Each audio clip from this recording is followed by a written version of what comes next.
কি দারুণ আলপনা দিয়েছে।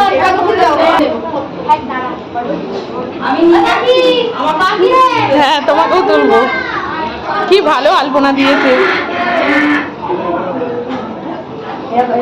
নমস্কার বন্ধুরা, বাবানের বাড়িতে খাওয়া দাওয়ার জন্য আমি ছাদেতে টুকটুক করে উঠছি। আর দেখুন এত সুন্দর আলপনা সব বাবলি নিজের হাতে দিয়েছে। বাবলি দারুণ আলপনা দিয়েছে। ছাদে উঠতেই দেখছি তখন একটা রানিং ব্যাচ, আর আমি চলে গেছি যেখানে রাধাবল্লভী ছাঁকা চলছে। এই দেখুন কুলোর ওপর রাধাবল্লভীগুলো বেলে রাঁধুনির হাতে দিয়ে দিয়েছে, আর একটা একটা করে গরম তেলের মধ্যে রাঁধুনি রাধাবল্লভীগুলো ভাজবে বলে ছুঁড়ে ছুঁড়ে ফেলছে। এটা দারুণ লাগলো। এরপর আমি খেতে বসছি। প্রথমে চলে এলো কলা পাতা। কলা পাতায় খেতে দেওয়া দেখে তো ফিলিং নস্টালজিক। হ্যাঁ বন্ধুরা, টানা প্যান্ডেল হয়নি, প্যান্ডেলটা ছিল আমব্রেলা প্যান্ডেল। প্রত্যেকটা টেবিলে একটা করে আমব্রেলা, দেখতে ভীষণ ভালো লাগছিল। আমি যেখানে খেতে বসেছি তার সামনেই ছিল চুটকির মামা এবং মামিমা, আর ওই দূরে বসে রয়েছে চুটকির মা পূজা আর আমাদের সেজ বৌদি। গ্লাস চলে এসেছে, গ্লাসেতে জল দিয়ে দিচ্ছে।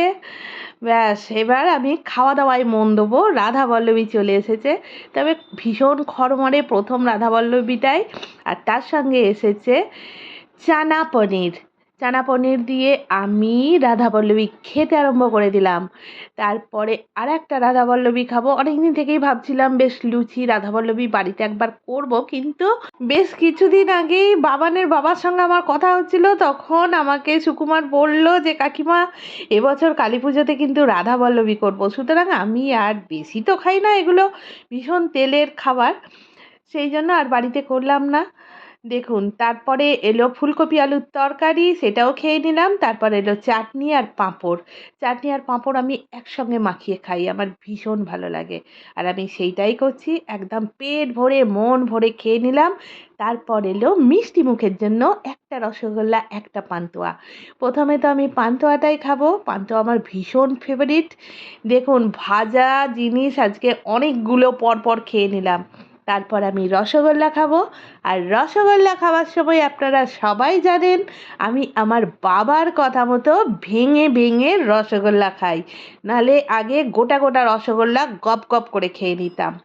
দারুণ ভালো লাগলো। খাওয়া দাওয়ার একদম শেষ পর্বে এক গ্লাস জল খেয়ে এরপর আমি বাড়ি ফিরবো।